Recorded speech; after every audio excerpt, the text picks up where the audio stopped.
मेरे पास बचे हैं ये छोटे छोटे पीसीस जिनमें भी जोड़ लगा हुआ है और मैं इन छोटे छोटे पीसीस से आपको एक बहुत ही सुंदर सा हैंडबैग यानी मॉडर्न हैंडबैग बनाकर दिखाऊंगी। तो चलिए हम करते हैं शुरुआत। पहले हम इन टुकड़ों को जोड़ लेंगे। ये मेरे ब्लाउज पीस यानी साड़ी में से बचे हुए टुकड़े हैं और आप इन टुकड़ों को जोड़ेंगे तो देखिए मैं एक ट्रिक और बता देती हूँ। सिंथेटिक फाइबर पर मशीन है ना अच्छे से नहीं चलती है, तो आप या तो अपने दूसरे हाथ से, अगर पैर वाली मशीन है तो, अगर हाथ वाली है तो किसी और को बिठा लीजिए और इस तरह से पीछे खींचते हुए सिलाई करेंगे तो अच्छी सिलाई लग जाएगी, वरना सिलाई बीच में सिकुड़ जाती है। मेरे पास जो बचे हुए टुकड़े थे उनको मैंने जोड़ लिया और टुकड़ों को जोड़ने के बाद कुछ इस तरह से ये पार्ट मेरा बनकर तैयार हुआ है। लेकिन अब इसके नीचे चाहिए मुझे अस्तर। तो अस्तर के लिए मेरे पास क्या था कि एक पुराना लोअर पड़ा हुआ था, पजामा जिसको बोलते हैं, तो मैंने उसी में से अस्तर लगाया। पायजामे का जो रबड़ है वो निकाल कर अलग कर लेंगे। ये भी हम किसी न किसी काम में बाद में यूज कर लेंगे, क्योंकि आपके पास अगर कोई भी चीज़ है तो इसे फेंकिए मत, उससे कुछ न कुछ अच्छी चीज़ घर में बन ही जाती है। तो इस तरह से ये पजामे की जो एक पैर है उसको मैं काट कर अलग कर लूँगी। प्रेस करने के बाद देखिए कुछ इस तरह से ये पीस मेरे पास निकल कर आ गया है। पहले हम इसे कट नहीं करेंगे क्योंकि पुराना पीस है, इसलिए कट नहीं करेंगे। पहले सिंथेटिक फाइबर को मैं जोड़ दूंगी ताकि जो एक्स्ट्रा पार्ट है किसी भी पार्ट का वो निकाला जा सके। तो इस तरह से चारों तरफ से सिंथेटिक फाइबर और हम अस्तर को जोड़ लेंगे। चारों तरफ से सिलाई इस तरह से लगाइए ताकि किसी भी कपड़े में झोल ना आए, ना अस्तर में झोल आए और ना ही ऊपर का जो फाइबर है उसमें झोल आए। सिंथेटिक में थोड़ा सा सिलाई लगाना मुश्किल होता है, लेकिन अगर आप ध्यान से लगाएंगे तो ये भी नहीं झूलेगा। इस तरह से हमारा जो एक्स्ट्रा पार्ट है उसे हम निकाल देंगे। तो इस तरह से ये एक पार्ट हमारा बनकर पूरा तैयार हो गया है। सिलाई लगाते वक्त मैंने थोड़ी सी जगह छोड़ दी थी। अब देखिए उस जगह से हम इस पूरे पार्ट को पलट लेंगे ताकि हमारी जो सिलाई है वो दिखे नहीं, यानी मजबूती भी आती है इससे और सिलाई दिखाई भी नहीं देती है। अगर आपके पास प्रेस अवेलेबल है तो कर लीजिए। मेरे पास अवेलेबल नहीं थी तो मैंने चारों कोनों को अच्छे से निकाल कर ये देखिए कुछ इस तरह से प्लेटें डाल लेंगे हाथ के अंदर ही।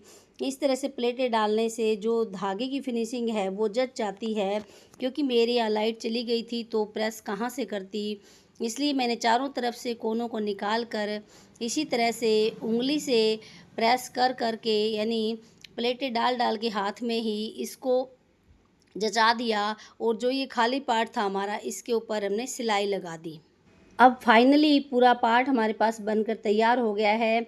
अब इस पार्ट के ऊपर हम चारों तरफ से सिलाई लगा लेंगे। अच्छे से सिलाई लगाने के बाद कुछ यूँ बिछा लेंगे और इसको पूरा पूरा दो हिस्सों में बांट लेंगे और जहाँ पर हमारा बीच वाला हिस्सा है वहाँ पर हम मार्क कर लेंगे। मार्क करने के बाद हमें यहाँ पर सिलाई नहीं करनी। अगर आप सोच रहे हैं कि यहाँ पर सिलाई होगी तो हमें सिलाई नहीं करनी है, दोनों तरफ से बराबर मार्क करेंगे।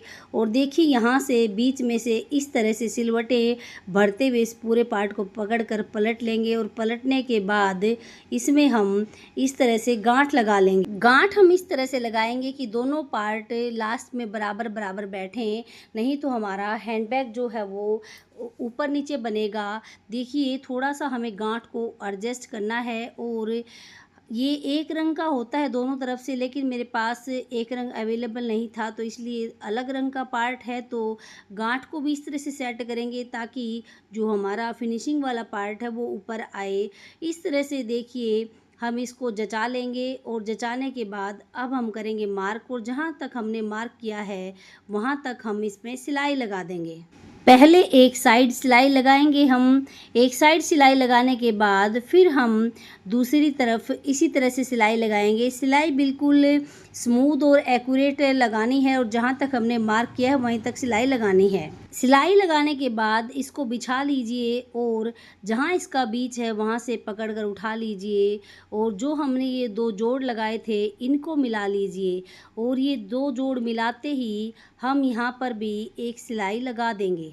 काफ़ी सिलाई हमारी कंप्लीट हो चुकी है, बस दोनों कोनों की सिलाई अब कंप्लीट करनी बाकी है, जो आगे मैं बताने वाली हूँ।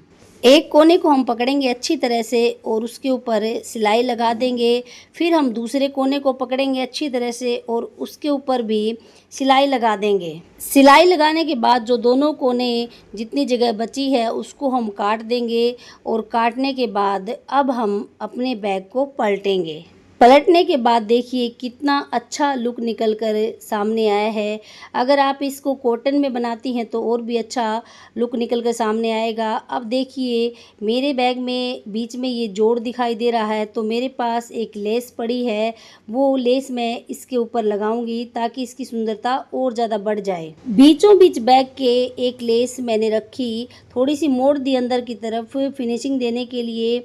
और अब देखिए ये लेस मैं इसके चारों तरफ घुमा दूंगी और जैसे ही लेस लगकर बैग फिनिश होगा तो इसकी सुंदरता देखिए, जिसमें 4 चांद लग जाएंगे। देखिए दोस्तों कैसे घर में पड़े वेस्ट मटेरियल से मैंने कितनी सुंदर हैंडबैग बनाकर तैयार कर दी है, जो कि आप भी कर सकती हैं। और इसमें आप अपना मोबाइल, अपना पर्स छोटा, अपने कुछ मेकअप का सामान या कुछ और भी ज़रूरत का सामान आप रख कर ले जा सकती हैं। तो देखिए कितनी सुंदर बैग हमने बनाकर तैयार की है। अगर वीडियो आपको पसंद आए तो वीडियो को लाइक कीजिएगा, शेयर कीजिएगा और हाँ, चैनल को कर लीजिएगा सब्सक्राइब इसी तरह के सुंदर सुंदर प्यारे प्यारे DIY देखने के लिए। तो मिलते हैं नेक्स्ट वीडियो में, तब तक स्वस्थ रहिए, मस्त रहिए, बाय बाय।